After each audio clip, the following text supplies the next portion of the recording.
Thank you.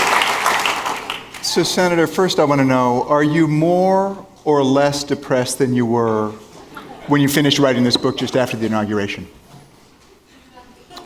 Well, it's about the same. I wouldn't say I'm depressed. I'm alarmed, worried, sickened, but I'm not depressed. I'm glad I'm one of 48 senators who can be a constitutional obstacle to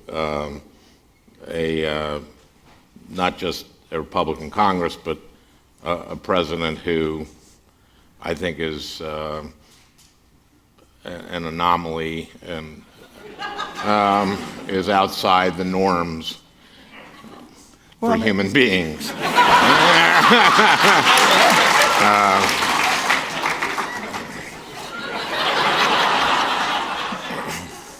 Okay, well then I have to ask. So, the Trump presidency so far, people have often characterized it as a train wreck, but it's a train wreck that seems to arrive with real regularity. And does that make it a little hard both to satirize and to challenge? Well, I'm not in the business of satirizing it. Yeah. So I'm kind of glad I don't have to do that. I think that they've done a very good job on SNL doing doing sketches that are really funny but I'm kind of glad I don't have to do that. I'm really happy that I'm in a position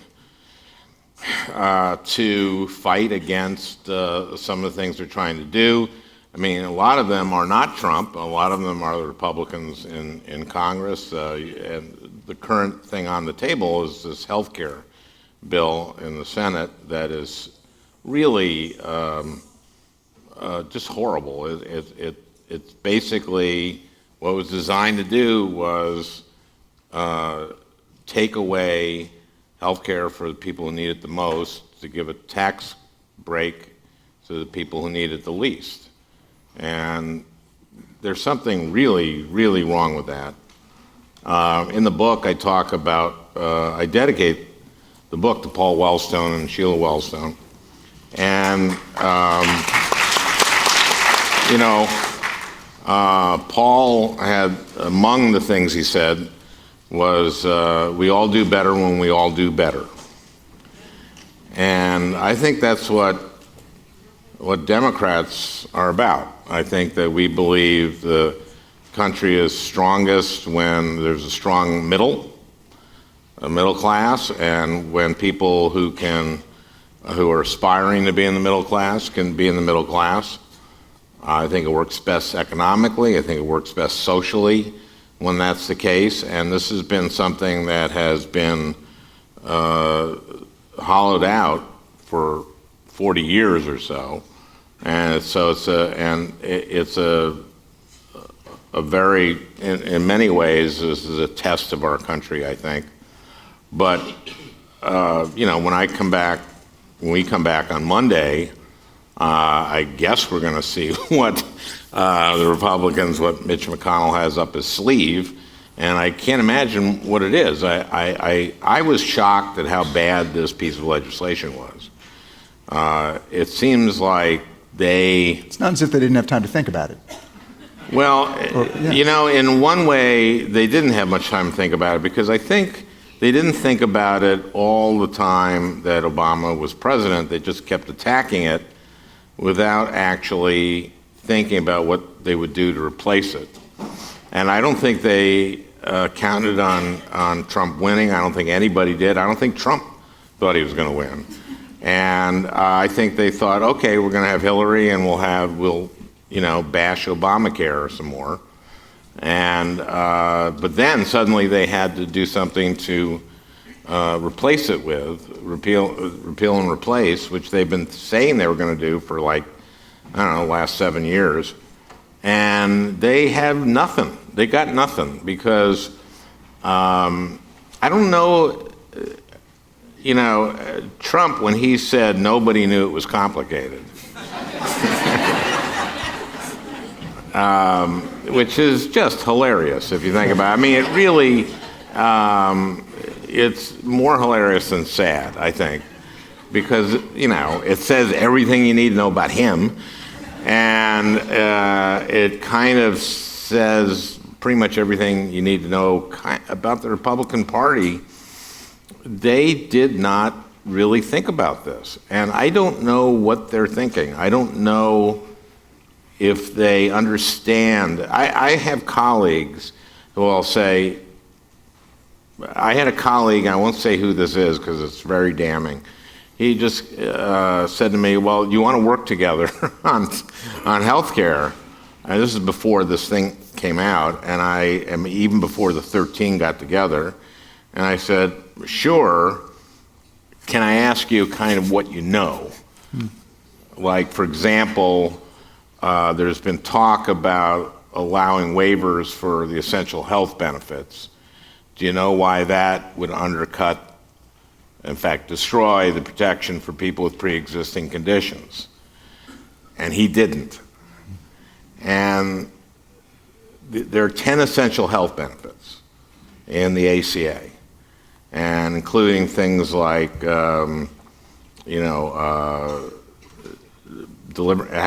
pregnancy, having a baby. And if you say, well, we're not going to cover that, okay, well then that's going to affect women, obviously. But let's say you say no mental health, you can get mental health and addiction coverage are part of the essential health benefits. Well, if you say you don't have to cover that, if you don't have to cover that, you don't have to cover cancer. Well, anybody who's had cancer and may have to have cancer treatment will be priced, can't get that cheaper policy, which has excluded it, and someone who's had mental health history can't get that. So as a result, people with pre-existing conditions are just going to have to get more expensive policies, and that's how it used to be. That's what it used to be. And there were people who couldn't afford insurance. And this is why this is scored the way it is. And it's just, it's really,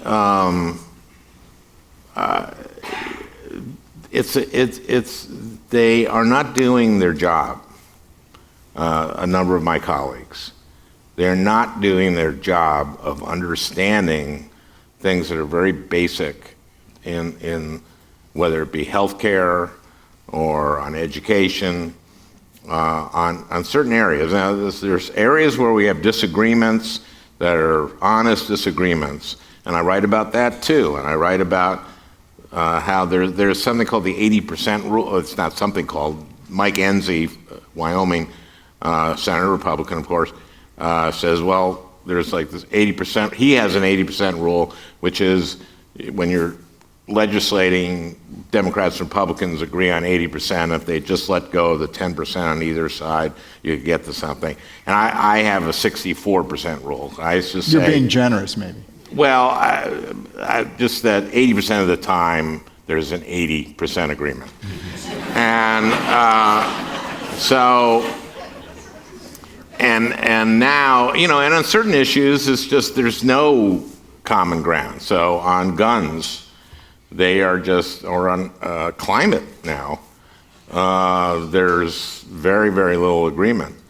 And that I write about the Koch brothers, Siegfried and Roy Koch, and what they have,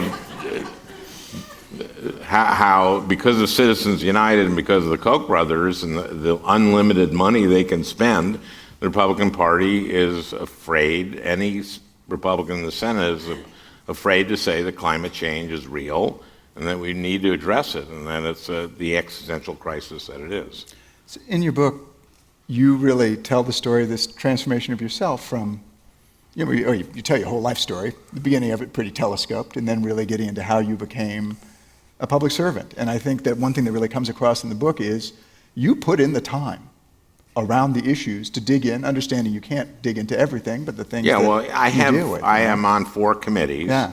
I'm on Health, Education, Labor, and Pensions, the HELP committee. That's one committee, which isn't that important unless you care about your That's health or your kids' health or your parents' health or your kids' education or your education, or labor part is about if you want to work at some point, and the pensions part is if you want to retire. So that's one committee, and then I'm on energy and natural resources, which is where we get into the whole climate thing, and then I'm on judiciary, where Kind of by happenstance, right? well, yeah, I did win my first one very narrowly, and it was delayed. It took 8 months to resolve.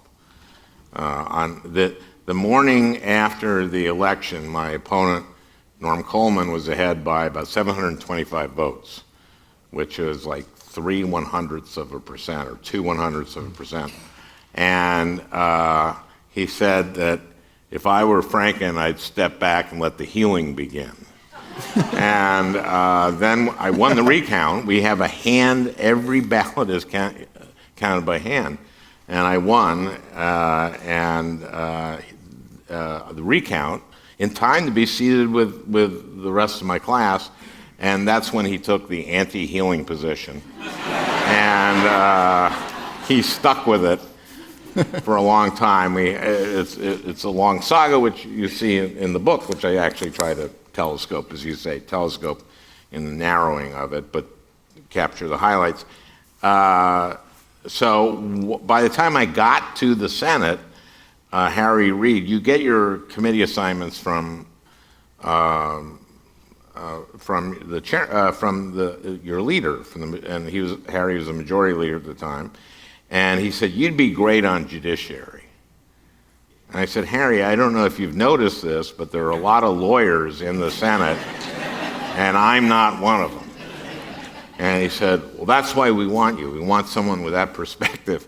And he was just BSing. I mean, Is there any truth to it? Huh? From your experience, is there any truth to it, to having a non-lawyer on that committee? Yeah, I'd say that it's good not to have everyone be a lawyer, but our chairman's not a lawyer. Chuck Grassley's not a lawyer. And our ranking member, Dianne Feinstein, is not a lawyer. I think Tom Tillis of North Carolina is not a lawyer. So it's okay. And I have not found, by and large, every once in a while, I just don't know something because I'm not a lawyer. But I haven't found that it's hurt me. I thought that the only place that it hurt me was in patent law. And because I had the hardest time when we were marking up patent legislation, following the damn thing. And I just heard from everybody else on the committee saying, no, that's patent law. And like I think only Chris Coons had been a patent lawyer, and he completely understood it. And Durbin, I think, had done some. So, but other than that, I remember when Scalia died, they showed an interview that he had done with Pierce Morgan. And Pierce Morgan said, "Do you remember the case that was the hardest for you to decide?" And he goes, "Oh, yes, I do." He said, could you tell us about it? He said, "No, it's because it was patent law." And it would bore you to death. So although it's incredibly important for all you patent holders and patent users, patent violators, especially. So your trolls, patent trolls. I don't know. I've just named everybody in the audience. So when you were describing one of your committees, the HELP committee, and breaking that down, you only care if you care about your health. It's a good example of why humor is a little dangerous in politics, right? The transcript of that wouldn't necessarily. I know it's a very tame example of it. Yeah. But you, in your race, your first race for Senate, you had to really come up against the dehumorizer. The dehumorizer. my opponent, Norm Coleman, and the Republican Party put together a $15 million machine called the dehumorizer, and it used Israeli technology, state of the art,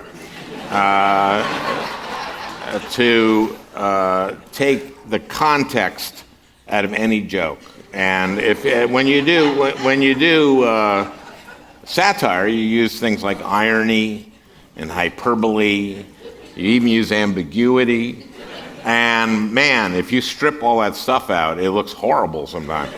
And oh God, there is one joke that I wrote in an article that I wrote about the future of virtual sex or something, and it was for Playboy, and I had talked about how it was for the millennial issue of Playboy, so it was January 2000. And I wrote like how, the internet has changed things, and I said, and what a great tool it is. And I wrote a pretty conservative joke. I think at the end of this you'll agree, as you hear the whole joke, that it's a pretty conservative joke. And the joke was, internet is an amazing learning tool. My son did a great 6th grade report last year on bestiality. He downloaded a lot of great visual aids. And the kids in the class just loved it because, at that age, they're just sponges. And the point of the joke is that parents, maybe you should kind of monitor what your kids are getting on the internet. That's the meaning of the joke. But it turned into an ad, part of an ad, where it was like, oh, Franken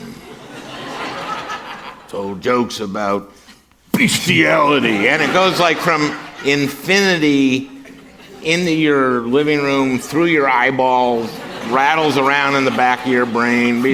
And my mother-in-law cried when she saw that ad. And so that was what it was like. Well, those ads worked. They did. They really drove down my, approval, and people thought I was a terrible person, or some people did.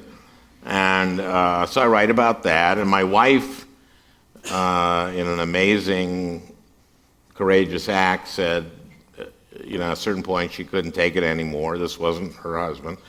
And she did an ad. She had struggled with alcohol. And she did an ad about being an alcoholic, and I don't deserve a lot of credit for sticking with her or something, but I did write a couple movies about it. When a Man Loves a Woman, I co-wrote, and Stewart Saves His Family, which was a flop, but both movies are used in at rehabs, in family programs. But she did this beautiful ad, and there was a line in it that was we showed pictures of our family, and she just sat down and talked to our media consultant who was making the ad, and at one point she said, how could the mother of 2 such beautiful kids be an alcoholic? And it really spoke to the shame that alcoholics feel, and particularly to the shame that a mom feels. And 2 days after this ad aired the first time, we had a debate in an auditorium, and in a gymnasium, and the place was jam full. And when she entered, she got a standing ovation. And it was really about, a news anchor for the CBS affiliate said, who would think that a campaign ad could actually help people? Because this was like an ad that basically, I know that somebody looked at that ad and went, maybe I should go get help. And it was a remarkable, and not only did I cry when I saw it, Chuck Schumer cried when he saw it. And I think Chuck cried because he said it. Now he's going to win. Now,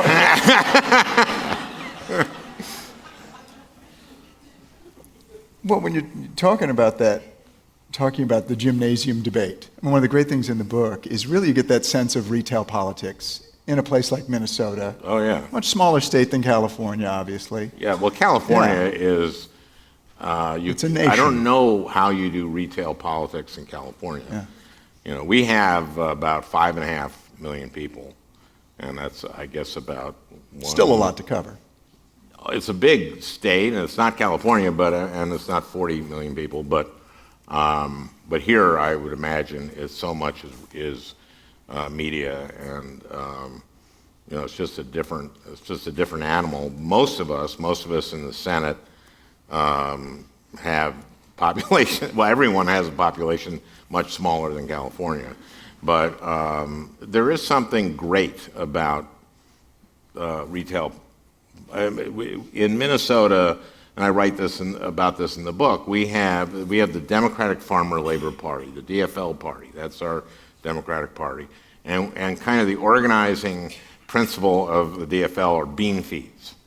And they're not always bean feeds or spaghetti dinners or burger bashes, but we call them bean feeds. And they're basically the smallest either county Democratic Party, a DFL party, or we have Senate districts. And I did not know if I wanted to really do this. We moved from New York. I brought my radio show to Minnesota, and I really badly wanted to beat Coleman. Coleman, 2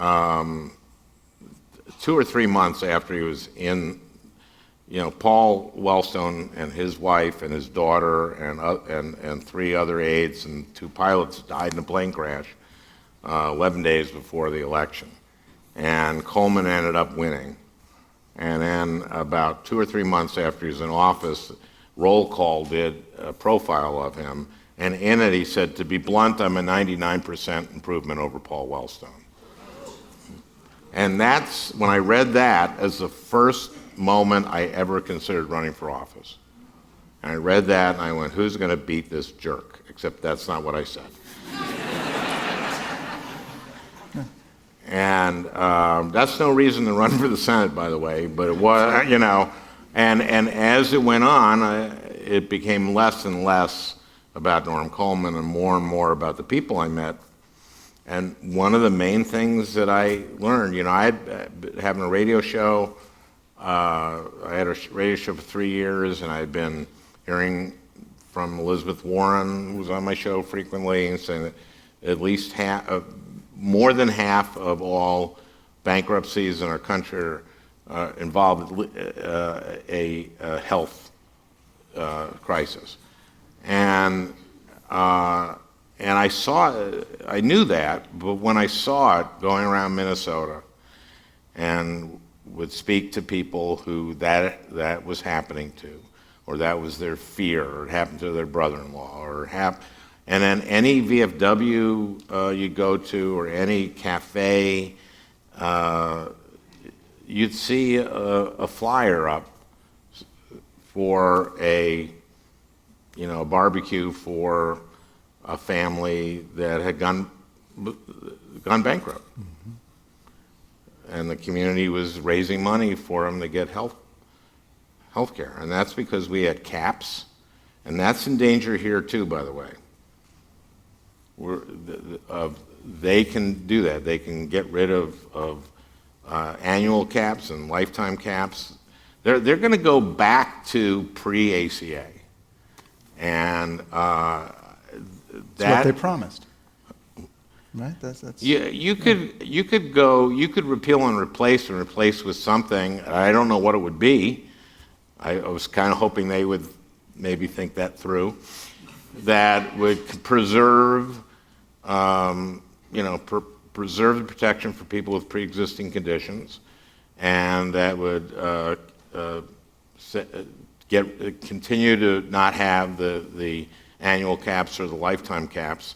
But they evidently, I don't even quite understand what they're trying to do. I don't understand the rationale behind it. And this is why so many Americans hate this. I'm co-chair of the Rural Health Caucus in the Senate. I go around my state to hospitals and clinics and nursing homes in the rural parts of my state, parts where they voted pretty heavily for Trump.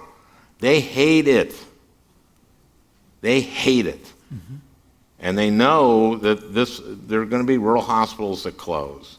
And they know that if this happens, there's going to be more and more uncompensated care.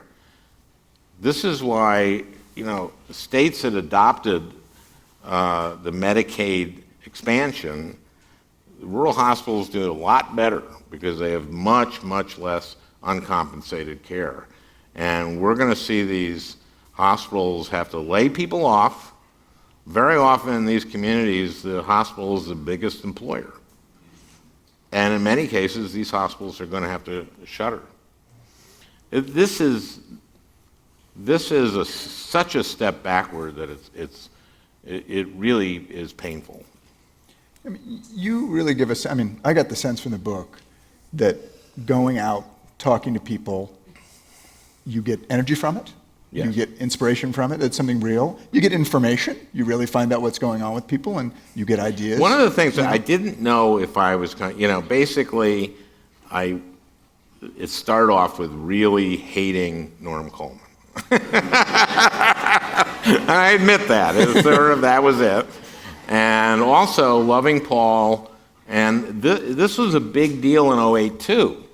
Which was I talk a lot about this, is like carrying that hung over the race, that plane crash, his death. And there was a little bit of Democrats asking the DFLers to put their faith in me was a heavy thing to do. And there were moments that I write about in the campaign where I wondered if I had let people down, and that was tough. That was tough. But it more and more became about. And what I was going to say is, I came back to the state. I started doing bean feeds, and I loved them. Mm-hmm. I loved doing them. And Jeff Blodgett, who had been Paul's campaign manager, he's one of the first guys I sat down with, and I remember him telling me, this is in like 2005, and he told me, like, just as an exercise, you should like write a 5-minute speech without any jokes in it. And I just thought, like, why would anyone want to do that? That's ridiculous, And so fortunately, that was 2005, so it gave me like 3 years to adjust to that concept. But, and so the first period that I went to was the 2006 cycle. I ran in 2008. So I got to kind of be funny for 2006, and I really enjoyed it. But I really, really enjoyed, you get a real sense for how decent people are. The basic decency of people, and very. It was good for me. It was good for me, and it was good that it turned into not about hating Norm Coleman. Although I still, no, I don't. I actually, when I finally won, he called and he was very gracious, and. The next day I said to my campaign manager, you know what, I don't hate Norm Coleman anymore. And she went, I knew it. And I went, okay, well, give me a little time. But he's okay, he landed on his feet.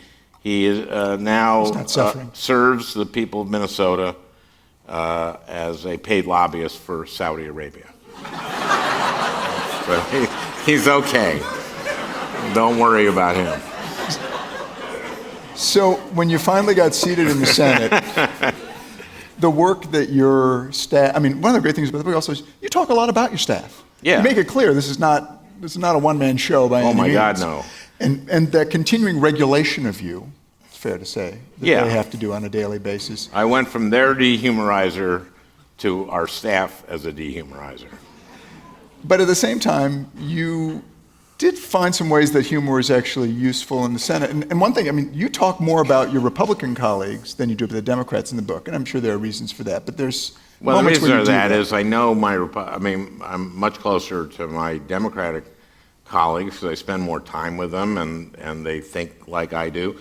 So I thought it was more relevant, you know, and then once I get started, I got to, you know, I have so many close friends in the Democratic side. But the Republican side, what I learned right away, first of all, I go there, I finally get in, and I know the Republicans are going to be kind of suspicious of me because I had used so much of my humor as a comedian and a As a satirist writer, to heap scorn and ridicule on Republicans.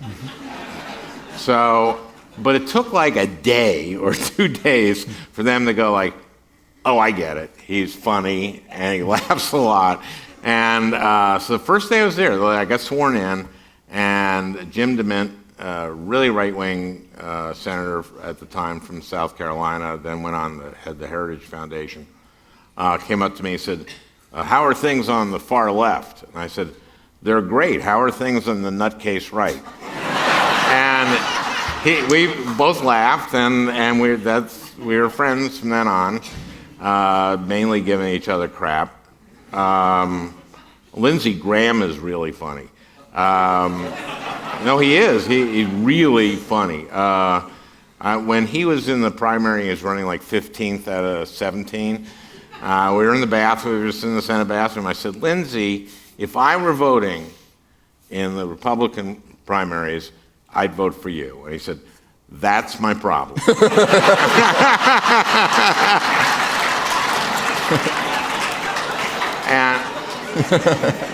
But there's one senator I write about, Tom Coburn, who really had no sense of humor, Tom. And Tom was referred to as Dr. No when he was in the Senate because he was a doctor, he was an obstetrician gynecologist, and he would put holes on things, and he was this extremely conservative federalist, and you know, that the states should do everything and the federal government nothing. So he would, and my first 3 or 4 exchanges with him were we just missed each other entirely. So I went up to him, this was about 2 or 3 weeks in, and I said, Tom, can I take you to lunch? And he said, take me to breakfast. I said, okay. So we go a couple days later, we go to breakfast in the Senate dining room, and it's about 8 a.m., and I say, look, you know, for the next 40, 45 minutes, whatever this is, let's just have fun, okay? You know, we can talk about our families, we can talk about politics, we can talk about our careers, but let's just have fun, okay? And he goes, okay, fun. And I go, right. I go, okay, careers, let me ask you this. To be a doctor in Oklahoma, do you have to have any formal education?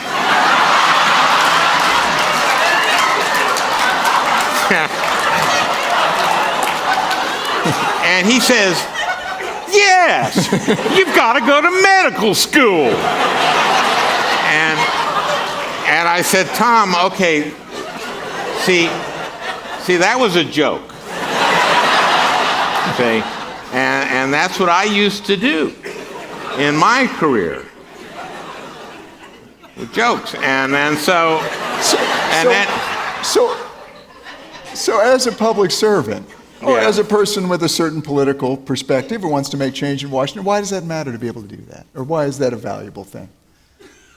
Well, with Tom, it didn't make a lot of difference, frankly. But no, it did actually. It means that you get a personal relationship. But let me finish the story because anyway, we had a fine breakfast. You know,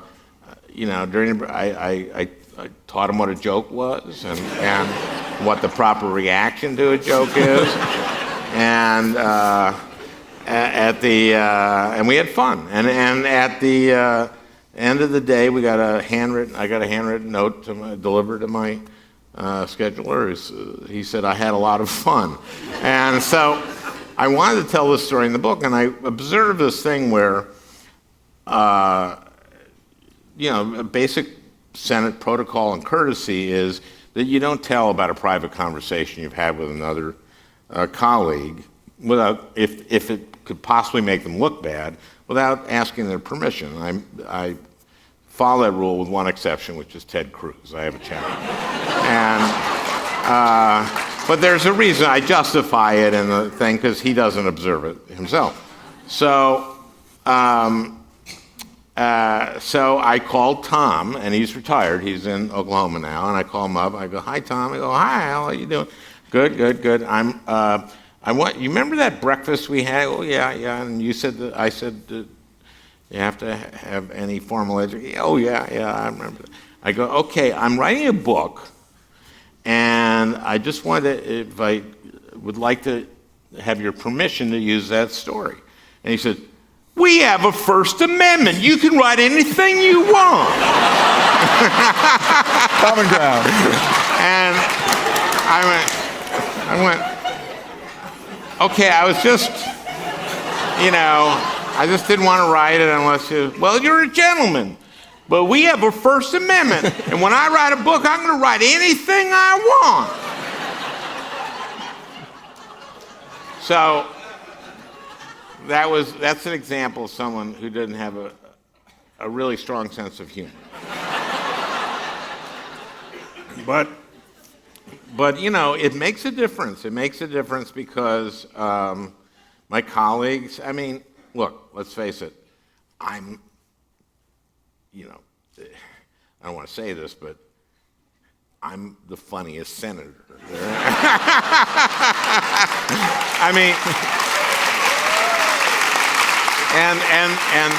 Amy Klobuchar, my senior senator, is funny, and Pat Roberts is very funny, and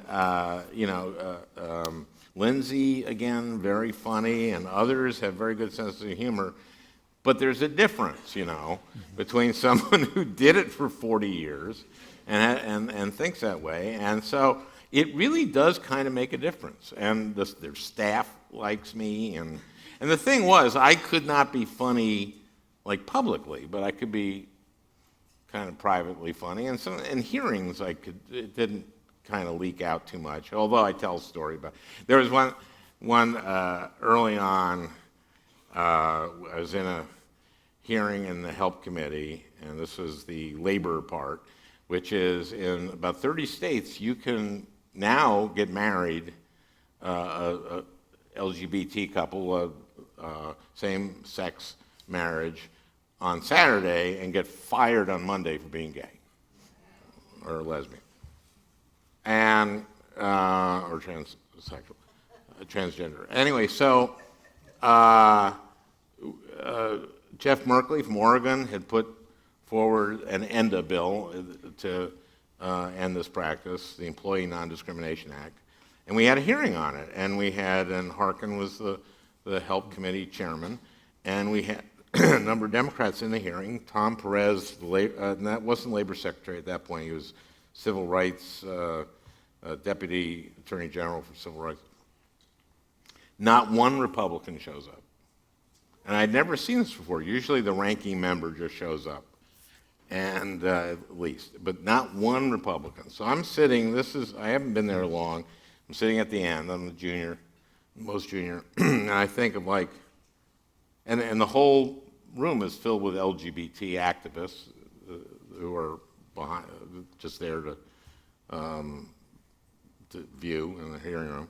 And I think, what if I said, I think it's a shame that none of the gay members of the committee showed up?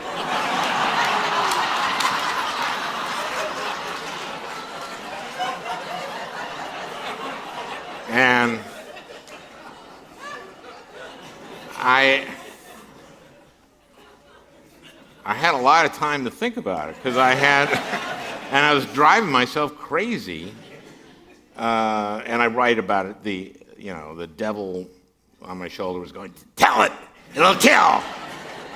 And the angel's going, "Now, Al, you know why you came here, to help people, to improve people's lives. It's not going to help them." "Oh, come on, it'll kill." So it was very intricate because the devil got his own angel and devil, and the angel got his own devil and angel. And the angel's devil and the devil's angel worked it out. One of those backroom They did good conversations. staff work, but that's from a chapter called The Angel and the Devil. Enjoy it. So now, but with this book, clearly you're feeling a little more comfortable Yeah, no. with being able to. And yeah, what is no that? It's just kidding. because you're in your second term. Well, The election's I over. won in 14, I won by about 10 plus points.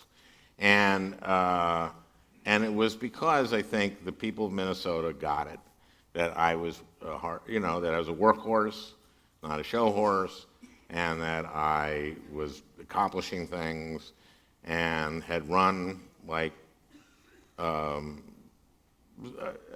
they got that I wasn't who I was depicted in those ads. And so once that happened, I felt like, okay, my time in comedy purgatory is over. I can be funny. And then I wrote, the reason I wrote this book, what got me started on the book was I was supposed to have a 5-day vacation with my wife in northern Minnesota at a lodge.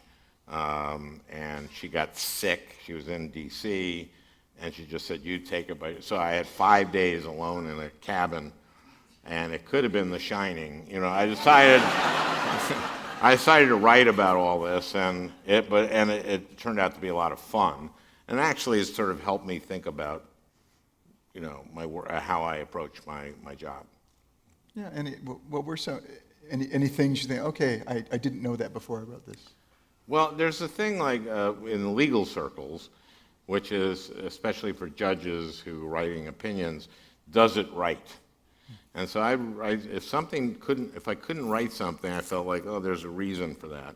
So I think I sorted out things like the 80-20 rule and how I tell about that working, essentially that working in a chapter about reforming No Child Left Behind, and how it took 7 years to do it, and gradually we just kept figuring out what we all agreed on.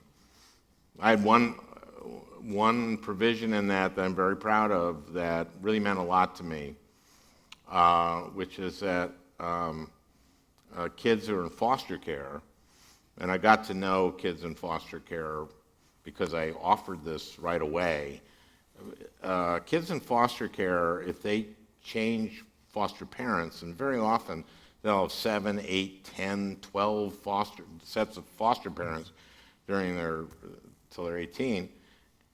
They would be yanked out of their school if the foster parents were in another school district, and that's just dumb, because the only thing that was constant in their lives was school.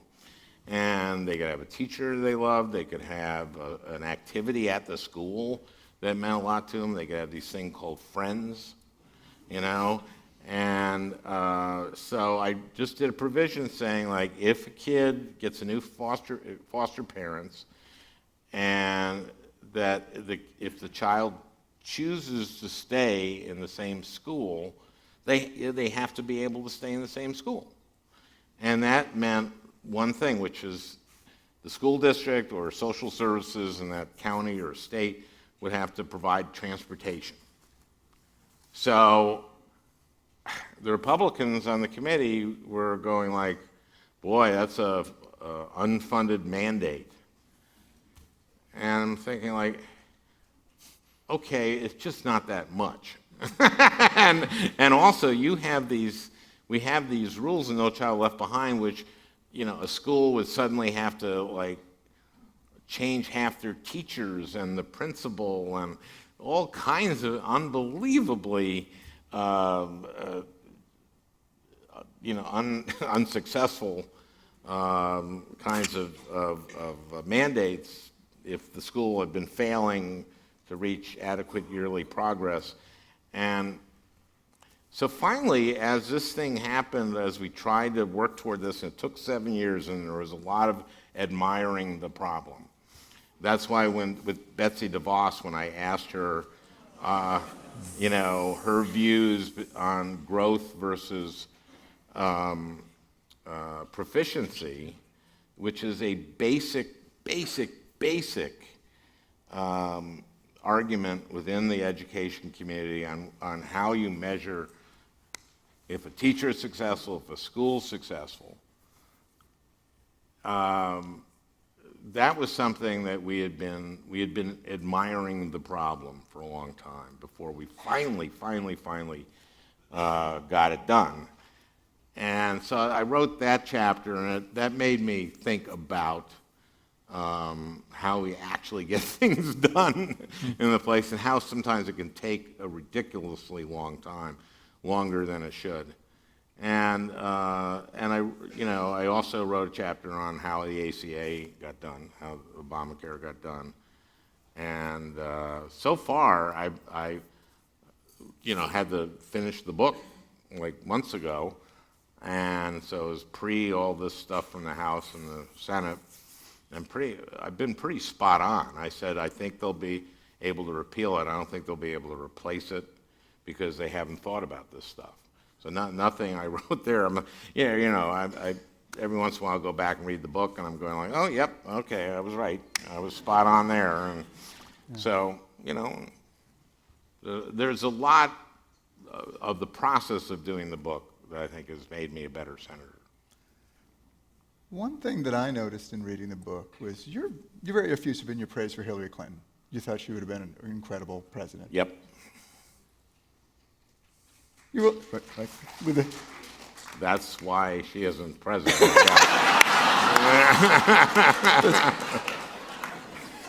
there wasn't about President Obama. That's why we have Donald Trump. Thank you very much.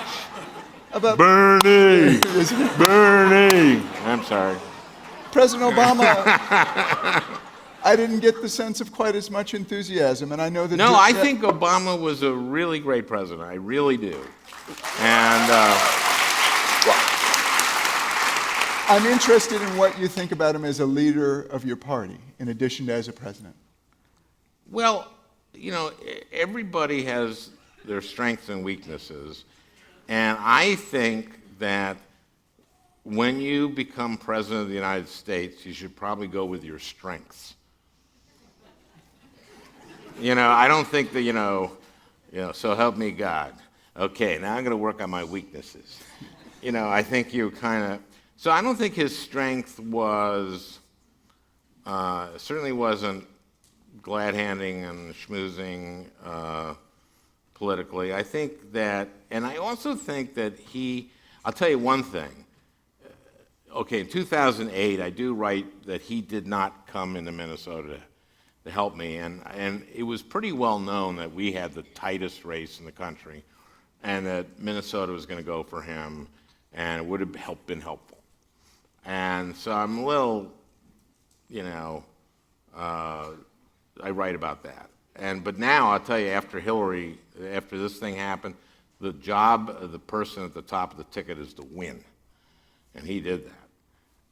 So that's really important, I've learned.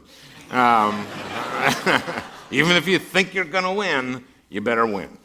And he could have done like a fundraiser, which they promised me it cost me $13 million to do the recount and all the lawyers and all that stuff. And damn, they said, we'll do a recount, the president will do a fundraiser for you.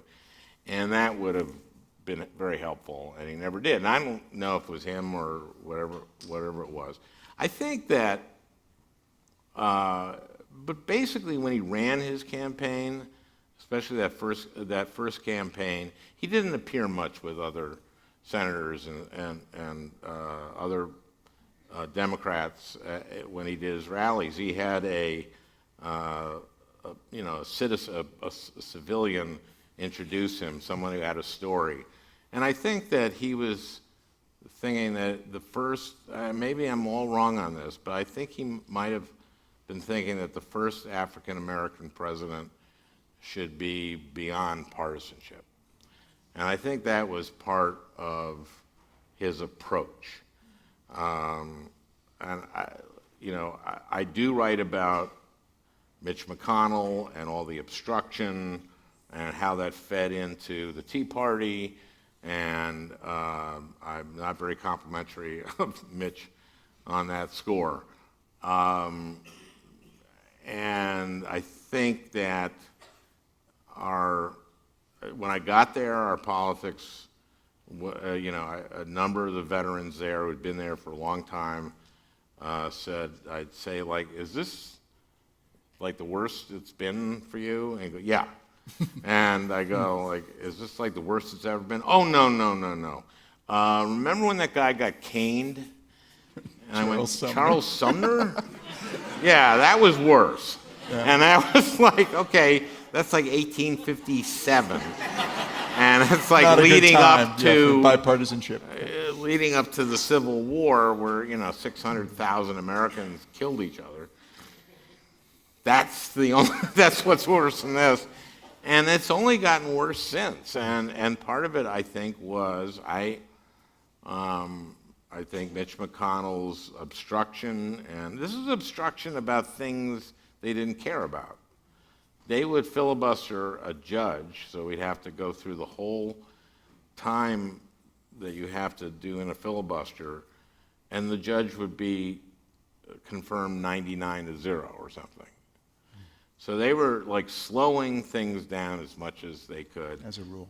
And playing into the Tea Party, and that all happened, and I think that's part of when Trump won, and I said, okay, the book is now going to have to be different. And I just started thinking about how Trump happened and relating it to the earlier stuff in my book. I'd written a book in 1995, or wait a minute, I think it came out in 95. Yeah, I wrote it in 95, called Rush Limbaugh is a Big Fat Idiot and Other Observations. And that was about two things, really. It was about talk radio and the breakdown in the civility of our discourse, and about Newt Gingrich and what he did. And he had taught his Republican candidates to learn to talk like Newt, and you use words like traitor when you're talking about and sleazy and corrupt and just the nastiness of that, which has gotten just worse and worse and worse. And Rush was a lot about lying, just how the ability to just lie, and how that was seeming to work. And then the next, then I wrote Lies and Lying Liars Who Tell Them, A Fair and Balanced Look at the Right, and that was about Fox and the kind of the right-wing media.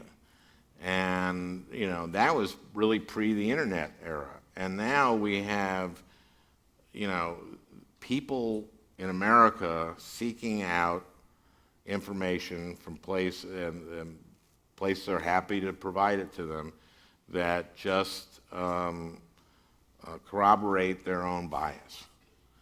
And so we have these two Americas in a way. And this is why you're seeing Trump's approval rating staying at 35 to 40%, because they really get their information, and people cluster together and self-segment where they go to church or where they go to synagogue. Usually the synagogue would be more on the getting their information from the New York Times. Or, something like that. But there is this disturbing alternative fact universe where just you can say anything, and now we have a president who calls the press the enemy of the people, and just says CNN is fake news, the New York Times fake news, and a certain amount of people buy it. It's very dangerous. I want to end with something a little more inspirational, as you do in your book, talking about Muna Abdullahi. Oh, that's a great story. I mean, that's a great thing to end on. That's why I ended the book. Thanks for bringing that up. A few years ago, like 2-3 years ago, I'm in my office, and they said, we got a new group of pages. And there's one from Minnesota, and she's from Wilmer, Minnesota. Wilmer is in south central Minnesota, and it's in Kanawha County, which is the largest turkey producer in the state, and Minnesota is the largest turkey producer in the country. And so, and she's a Somali girl, Somali Minnesotan.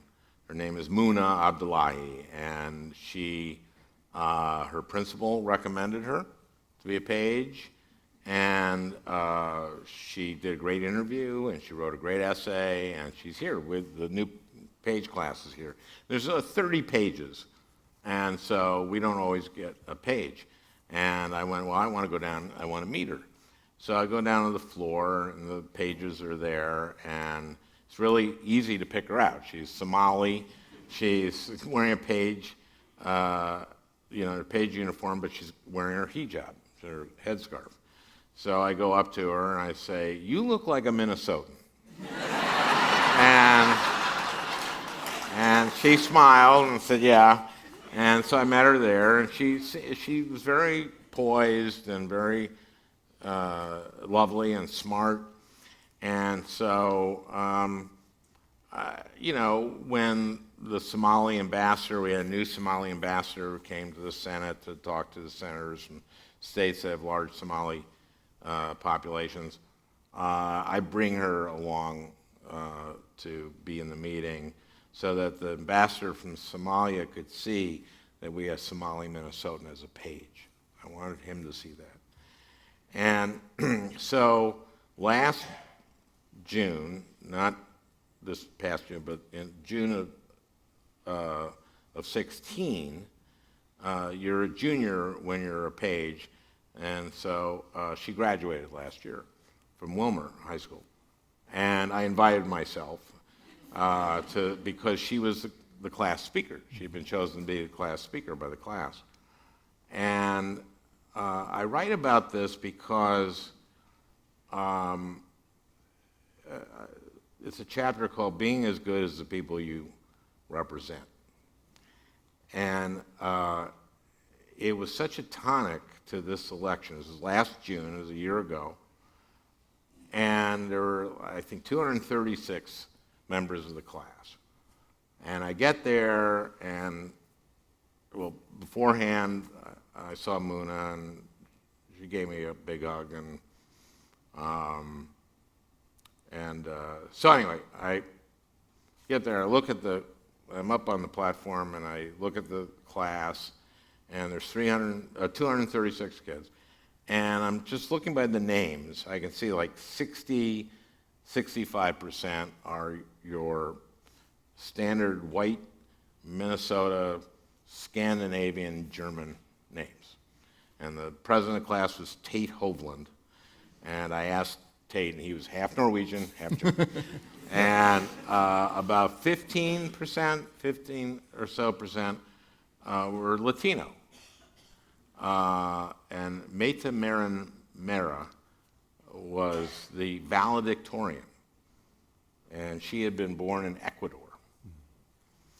And there's a big Jenny O meatpacking thing there. This is why a lot of Hispanic kids, folks are there. And then about 15% were Somali. And Muna was chosen as a class speaker, and I invited myself so I could introduce her. And it was the nicest 2.5 hours, the best 2.5 hours. that I spent last year. And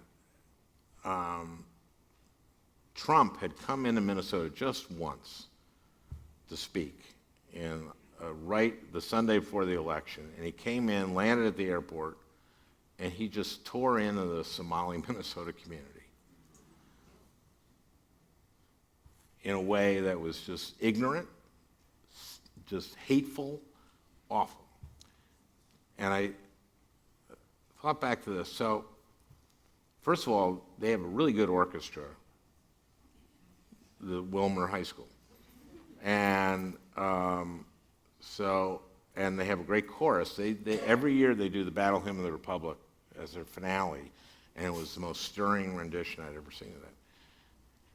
So when they start, they do Pomp and Circumstance like any high school, and they have a middle aisle, and Muna Abdullahi, A-B-D, she's first in the alphabet. And so Muna comes down like this, holding hands with Michelle Carlson. They're holding hands. And there's my driver around the state, he and I have this thing called Couldn't Be Cast Better. And every once in a while you meet a soybean grower who you just, Hollywood could not cast a better soybean. Michelle Carlson was half of the Carlson twins, Mary and Michelle, and you could not have cast the Carlson twins better. They were on the thing. It had asterisks by the kid whether they graduated with honors, or highest honors. Both the Carlson girls had graduated with highest honors, and they were tall and emanated this positivity and love and light. I mean, just it was crazy. and they're just walking down holding hands to Pomp and Circumstance. And they go to their edges. And the whole thing was like that. Tate gave us a nice speech. Mehta gave a great speech. And then I got to introduce Muna, and she got this huge ovation. And she gave the speech, and she got a standing ovation. Great speech. And then at the end, after the most beautiful Battle Hymn of the Republic I've ever heard, my job was to take pictures. They get handed the diploma, and I was going to take pictures. And so Muna was first. And they said, like, okay, hold your applause until the end of this. And so they announced Muna, and the whole place goes nuts. And the kids were doing this on the bleachers, the other families. And this was a town that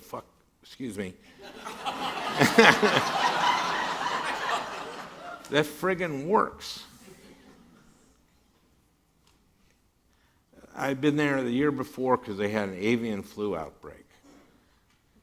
And a lot of the growers thought producers thought they may go under. We got some federal aid for them, got some federal help they had to kill their flocks. They had to do certain things. You know, I don't know whether these turkey producers are Democrat or Republican or independent. I don't know. I don't care. I will never care. My job is to do stuff for them. I represent Minnesota. And do they want Muna's dad there? You bet. Muna's dad does IT for the Genio store. They want Mehta's family there. That's America. So on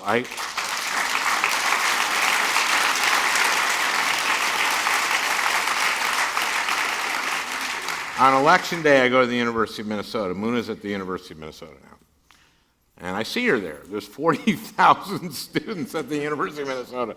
I see her, and she tells me that her sister, Anissa, was voted homecoming queen. Yeah. And I have a picture of the moment she's crowned over her hijab. And about a week after the election, I'm back in D.C., and I meet with the French ambassador of the United States. And he's in my office, and I say, what do the French consider a Frenchman? He said, most French consider a Frenchman somebody who can trace back a couple hundred years to the French village that their family is from. And I said, so your immigrants aren't considered Frenchmen? And he said, not by a lot of Frenchmen. And I go, and you don't do a lot of assimilation. You kind of segregate. And he goes, yeah. And it made me think of Paris. And it made me think,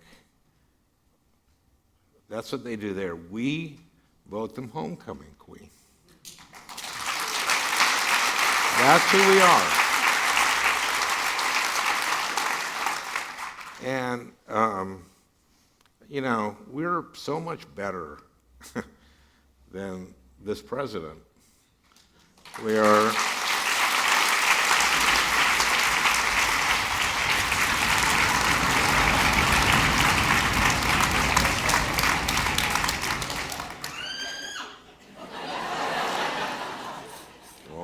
That was the Jewish version of that. So, thank you so much, Senator Franken.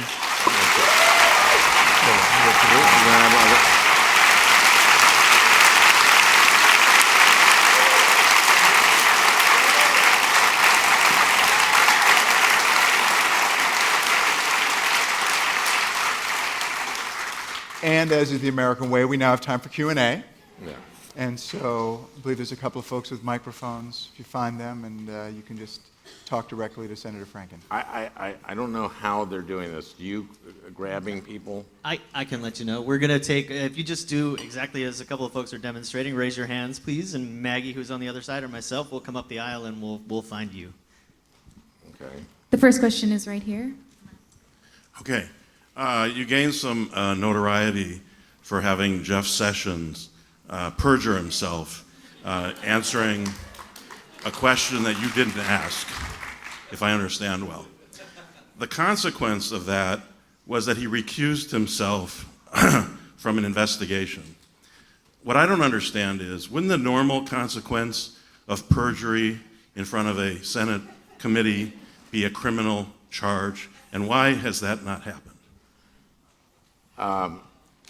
We want to get the Attorney General back in front of our committee. I want to ask him about that. He has characterized it very differently than, they add insult to injury. He has mischaracterized what happened in that question. Basically, there was a report that had come out that a number of Trump campaign had met with the Russians and periodically during the campaign. And I said to him, if that was the case, what would you do as Attorney General? And meaning, would you recuse yourself? And he didn't answer the question, as you said. He said, I've been a surrogate, considered a surrogate, and I didn't meet with any Russians. Okay? Which turned out not to be true. Now, is that perjury? Well, it's perjury if he,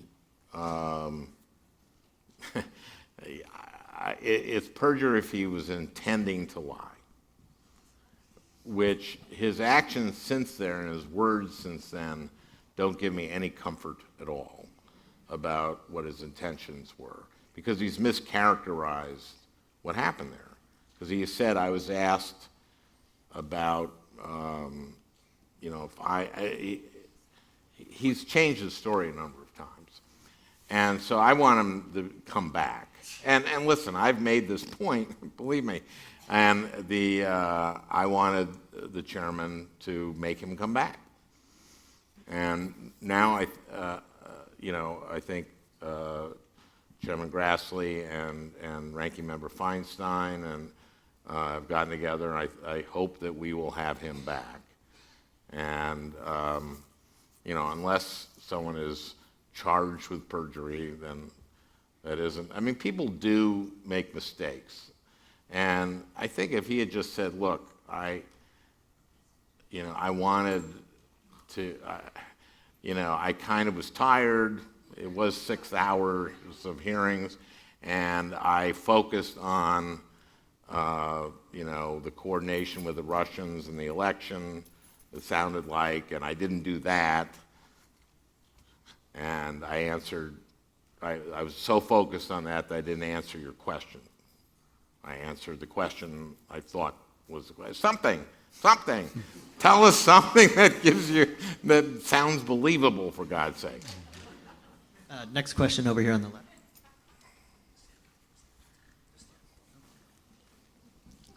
You spoke earlier about the bean feeds and the sense of decency that you came to see and appreciate. I'm putting words in your mouth, but Okay. You mean just about Wilmer or about? no, earlier Luna? on, just when Okay. you said, in retail politics. Oh, you were yes, talking yes, about yes. just, Going to bean going feeds. around the state. Sure. And I'm wondering, as you think about that and you think about the folks who voted for Trump, some of whom I'm sure you ran across and, Yeah, there are people who experienced voted decency for from. Trump who voted for me. Yeah. So, The Franken Trump voters. yeah. I'm not sure I know any of those, but. Well, you don't, because you don't live in Minnesota. but- Right. But no, that's my question, though. Can you talk a little bit about how you come to understand that? Sure. I think there are a lot of people who are just mad, and rightfully so. They just have a different interpretation of why they should be mad. And I think they look at, you heard the kind of tepid response we got for Hillary here. They look at, yeah. But I think that for whatever reason, she became to represent to them the establishment and the elite, and that they blame the elite for their last 40 years. I mentioned those 40 years. When I grew up, and I talk about why I'm a Democrat, when I grew up, my dad didn't graduate high school. He was a printing salesman. I grew up in a 2-bedroom, 1-bath house, my brother and my parents. I felt like the luckiest kid in the world because I was. I was growing up middle class, at the height of the middle class in America, in Minnesota, in St. Louis Park. And I felt like I could do anything. People don't feel like that anymore. They don't feel like it's our birthright as Americans for your kids to do better. And they're mad about it. And they're mad about the costs of things increasing and their jobs going away. And they do think that, that people in Washington and elites don't get it. And that, and more than don't get it, that it's rigged in their favor. And that they don't care about them. And they don't care about their values. And so I understand that. And I think one of the things I hate hearing, I really hate this, when people say, like, why do they vote against their own interests?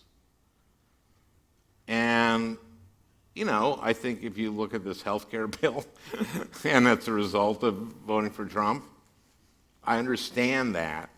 But I don't think people like hearing, you don't know what your own interests are, we know better than you. They don't like that.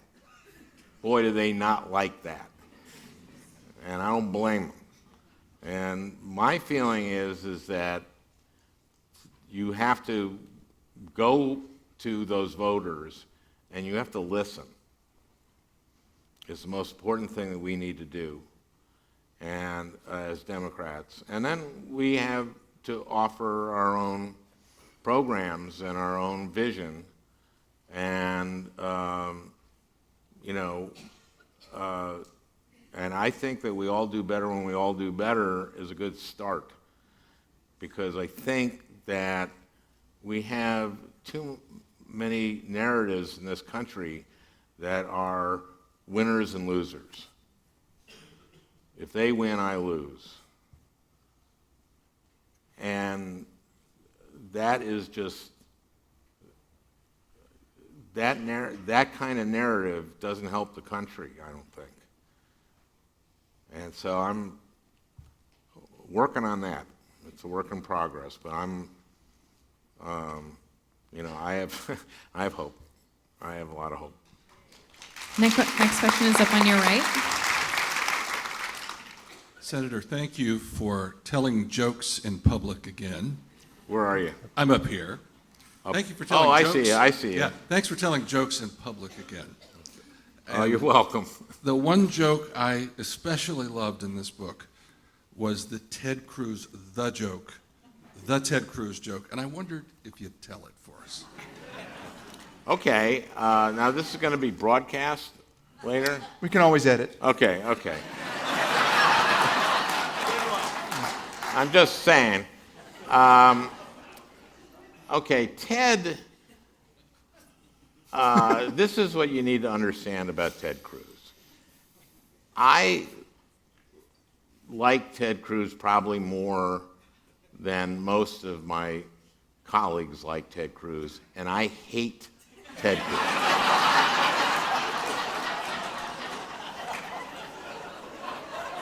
And I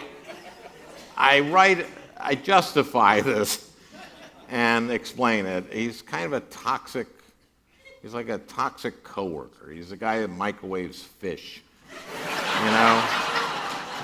I mean, he's just, and his word isn't good. There's all kinds of reasons, and he got off to a horrible start in the Senate, and was just, and I write about that. So he had been there like, I don't know, 2 or 3 months. And Amy Klobuchar, my senior senator, had been asked to speak at the Gridiron dinner, which was a big press dinner in which she was doing the Democratic side, and you're supposed to be funny. And Amy will not let me write jokes for her, so that because if anyone asks her, she can say no. Al didn't write any jokes, but she will kind of run them past me.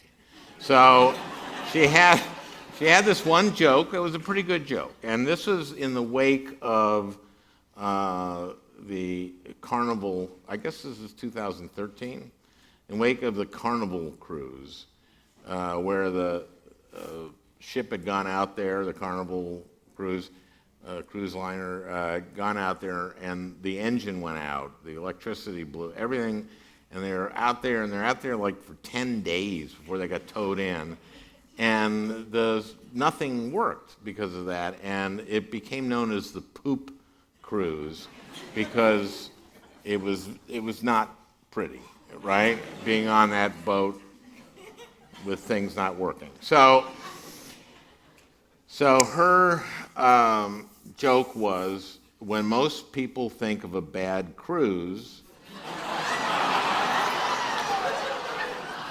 they think of Carnival, but we think of Ted. Good joke, right? So I said to Amy, I got a rewrite that I think's better.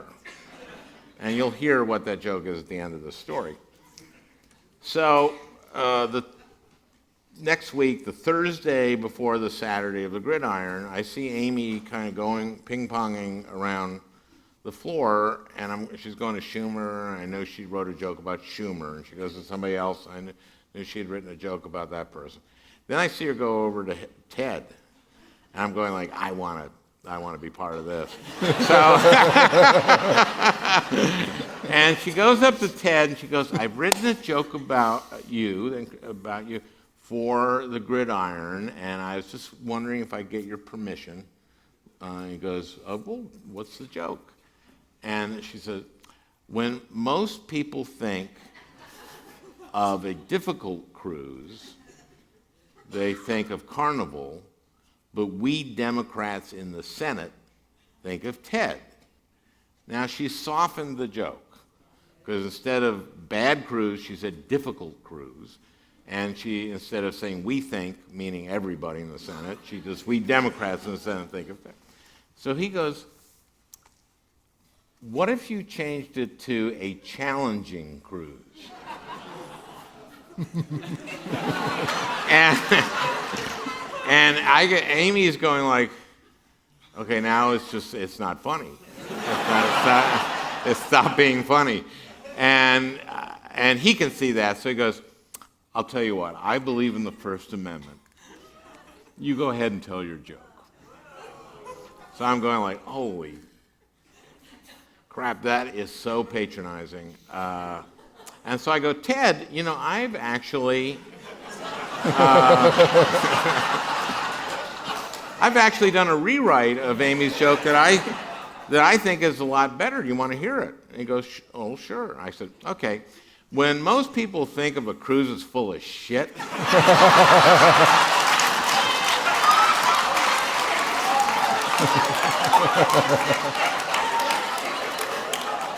they think of Carnival. We think of Ted.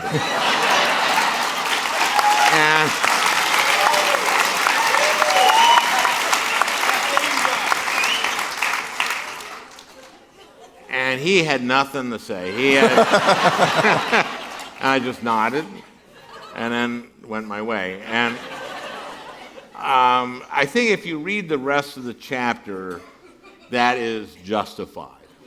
That's all I will say, because I just don't want this to sound like I just, went out of my way because I don't like his politics. It's much more than that. But I'm glad you had a nice laugh.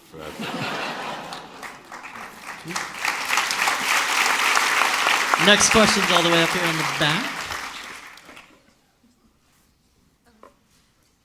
Hello, Senator Franken. Thank you so much for your service. Thank you. I am a federal employee myself with Health and Human Services, but I'm here today just as a citizen enjoying your conversation. My question to you is, what do you think it's going to take for the United States to make healthcare a national priority so we actually make healthcare universal for all?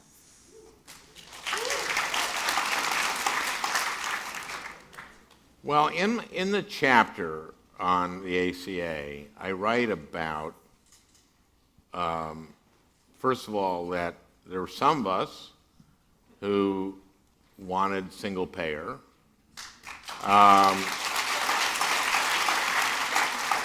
And Bernie Sanders certainly was the leader of that. But I explain in the book that I talk about the whole process and getting 60. You needed 60 votes to pass something, and we were about 55 votes short.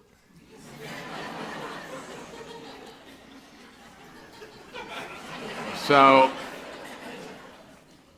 and I write about how Coleman would say in our debates that we have the best healthcare system in the world because we have Mayo. And I would point out that Mayo Clinic does provide healthcare as, second to none in the world, but it's not a healthcare system. It's not a system. It's a clinic. It's with hospitals and doctors, but it's not a system. And I explain in the book that T.R. Reid wrote a book on all the different systems in the world. He was a Washington Post correspondent, went around the world, reported for the Post around the world. And he basically said that we don't have a system healthcare system in the United States, we have several systems. If you're in Medicare, you're in the Canadian system, single payer. If you're in the military, or if you're in the VA, you're in the British system, socialized medicine. If you're getting it from your employer, your insurance, as most people do, you're in the German system. If you have no insurance at all, you're in the Cambodian system. And what ACA tried to do was get the people from the Cambodian system into one of the other systems. Basically Medicaid, into the exchanges, and that's what we were doing. And the Supreme Court put a ding in it by saying that the expansion of Medicaid, the states didn't have to do that. Now, what was Medicaid expansion? Well, it was basically saying that you had to cover people up to 133%, I think, of poverty. Whereas some states cover people up only 45% of poverty. So it was saying that every state had to go at least to that. In Minnesota, we go to 200%. And from 133 to 200 is called Minnesota Care. It's a different, and we're only one of 2 states that does this. And I fought for that. I fought for that in Minnesota, and got it. So this has gone a long way to covering more people. But we still have a certain amount of people in this country. We kind of halved the number that were uninsured. And some of the uninsured are undocumented immigrants. And you know how the Republicans felt, or a lot of the Republicans felt about that. When Obama said that they wouldn't be covered, Joe Wilson said, "You lie." That's what he said, "You lie" about. I would love to get to single payer. I think the thing that would take us to single payer was if this thing happens. So, I mean, this is one scenario where the Republicans pass this, we implement it, and down the road everyone goes like, screw this, we got to do single payer. The most, if you ask Canadians who the most admired person in Canada is, it is Tommy, is that his name, Tommy Douglas? Is it Bobby? I get this, I double think this. He was the Prime Minister of Saskatchewan, and they adopted single payer. And because he did that, and Diefenbaker, who was the conservative prime minister, his mother lived in Saskatchewan. So he agreed that the Canadian government would help with that, and and the country adopted single payer because of that one state, or one province. And Canadians, you know, Wayne Gretzky, I think, is second. So, you know, would that be a simpler system? You know, and here's the weird thing about this. The Republicans will say, well, Medicaid, you know, being on Medicaid, you just might as well not have insurance. That ain't true. Mm-hmm. That is not true. There's just a piece a survey piece in the New England Journal of Medicine. Atul Gawande was one of the authors, looking at all the different studies of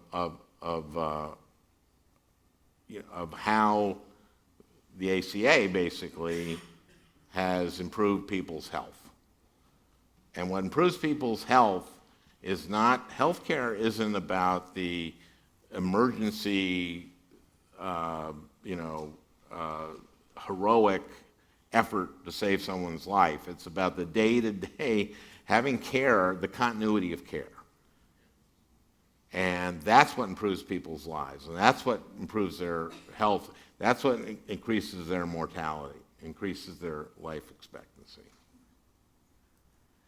And in the study it says that people on Medicaid benefit as much, if not more, than people with private insurance. So, this is, unfortunately, to try to get my colleagues to actually accept science. I mean, the climate change is that's Siegfried and Roy, is climate change, that the Koch brothers can dump so much money against the Republican. If they say that climate change is real, they'll get primaried. And so they're afraid to say it. And climate change is the existential threat of our time, of our life, and will be for the century. And I have 3 grandchildren. And I don't want my grandchildren 50 years from now saying, Grandpa, you were a United States Senator, you knew climate change was happening, why didn't you do anything? And also, why are you still alive?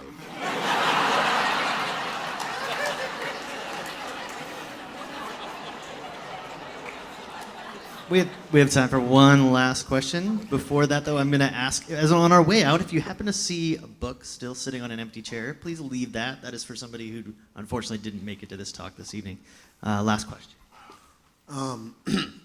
Senator, theoretically, if you were over here, theoretically, if you were to run for president one day, do you think being Jewish would hurt you in a theoretical race? That's a better question than will you run for president, because boy, is that a tough job. I mean, that is a hell of a job. And, you're seeing it with what happened. I mean, I'm glad that I'm here in San Francisco now before North Korea can hit you. I'm not coming back here, I'll tell you that. But the president has to deal with that. But I don't know. I kind of think that, no, I don't, I think it'll flush out the Bannons. There's certain people that I guess, but I don't think it's a large enough. And it depends on the Jew in question. I think, I don't know.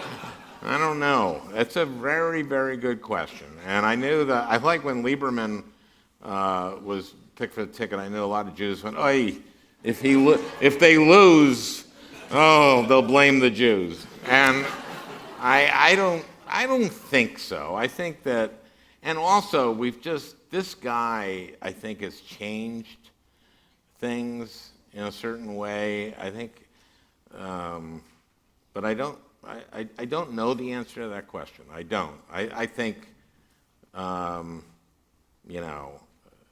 Jew, woman, I think, I don't know.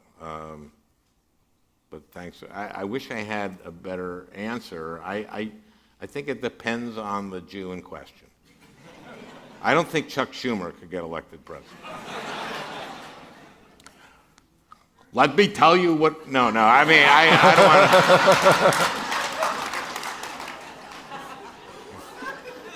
to. We maybe like a Jew from Montana who has like a cattle ranch.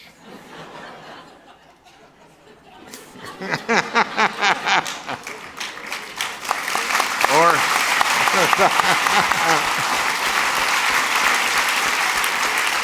thanks. I go. Here. Oh. Bow. Thank you.